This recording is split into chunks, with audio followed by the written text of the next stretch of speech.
All right, hello and welcome to our first video for the Fall 2025 Southwest Airlines Open Enrollment.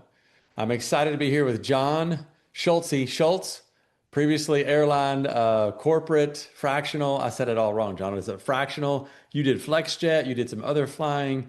So Yeah. today we are going to talk about Southwest Airlines short-term disability and sick time. How much sick time should you have as a Southwest pilot?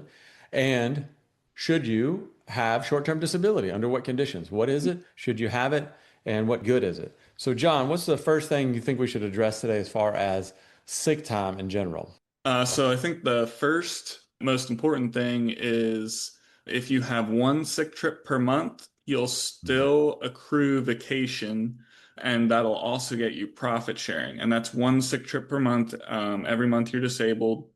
So if you're 40, you want 25 years from 40 to 65 of sick trips saved up. Mm-hmm. So 25 times That's 300 months.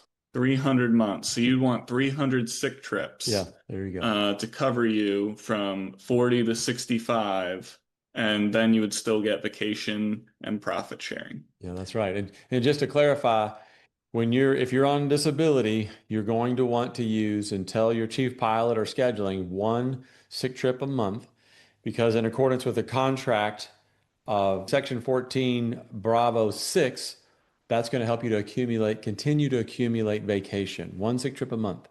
So again, just like the math you did, how many years you have left, convert that to months, and that's how many sick trips you're going to want to have. In your case, 300 in your example.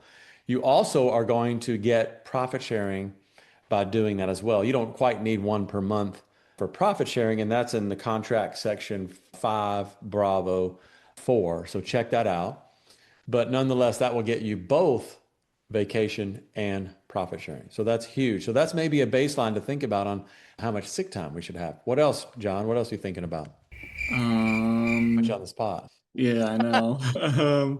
So, well, here's what I think about, John. Some other things as far as sick time are concerned are, if I'm going to be disabled, sick time is kind of my personal disability bank as well, short term.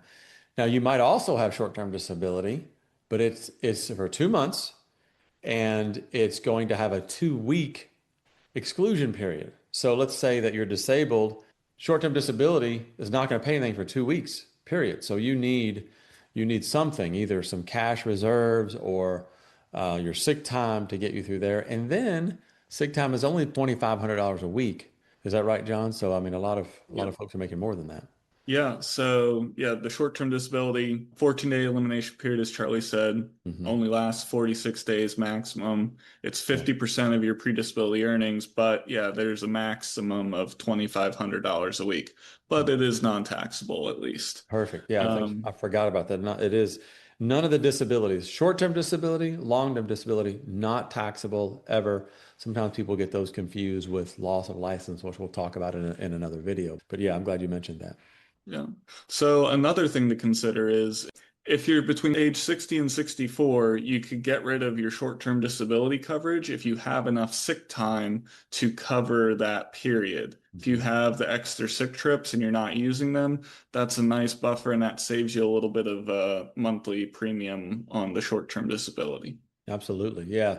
So short-term disability is different now in the new contract, John, contract 2020, because if you've got, like you said, a good emergency fund and a healthy sick bank, you might not need short-term disability anymore as far as being able to cover that 2-month time period. Sometimes people they've got plenty and they can cancel it. And so the short-term disability monthly premium is about $130. I think 127.50 if I remember correctly. So that's something that they could cancel if they wanted to and cover with sick time and emergency fund.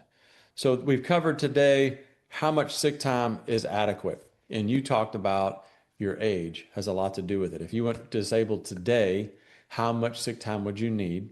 The other thing, John, and this is a little fuzzy right now, it may be some interpretation on the contract between pilot management at Southwest and the union.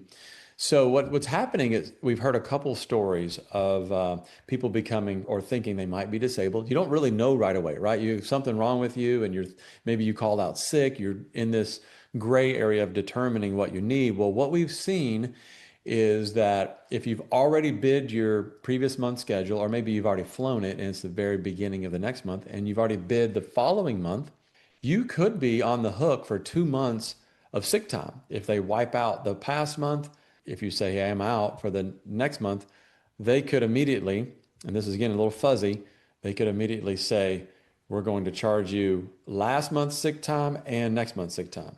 So that could be as high as a couple hundred sick trips. Now, that's not written in the contract. I think that's an interpretation. So we just wanted people to know that we've heard that, we've seen that happen.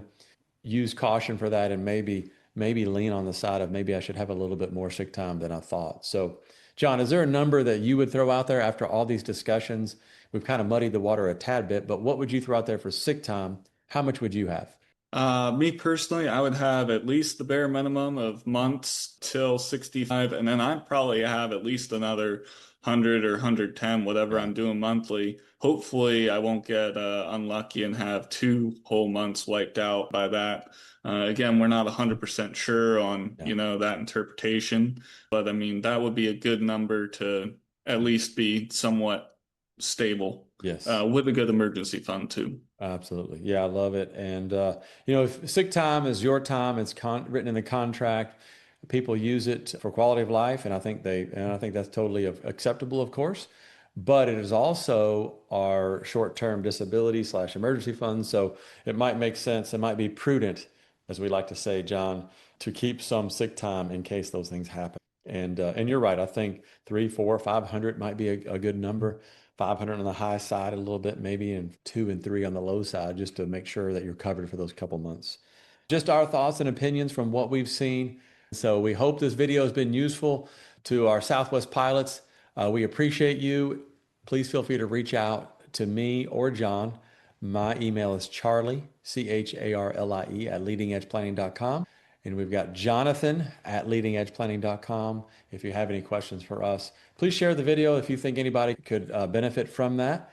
And we'll be making a few more videos as far as the open enrollment. We're going to hit loss of license.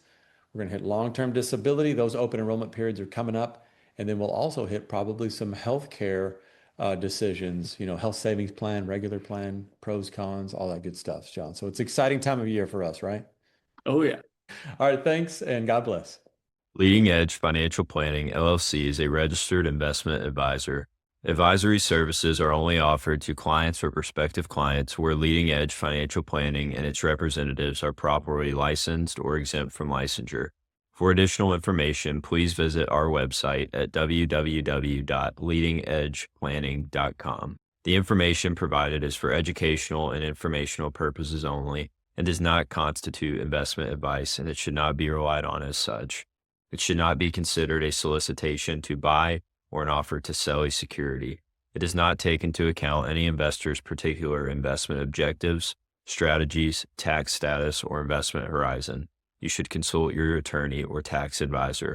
The views expressed in this commentary are subject to change based on market and other conditions. These documents may contain certain statements that may be deemed forward-looking statements. Please note that any such statements are not guarantees of any future performance, and actual results or developments may differ materially from those projected. Any projections, market outlooks, or estimates are based upon certain assumptions and should not be construed as indicative of actual events that will occur. All information has been obtained from sources believed to be reliable, but its accuracy is not guaranteed. There is no representation or warranty as to the current accuracy, reliability, or completeness of, nor liability for, decisions based on such information, and it should not be relied on as such.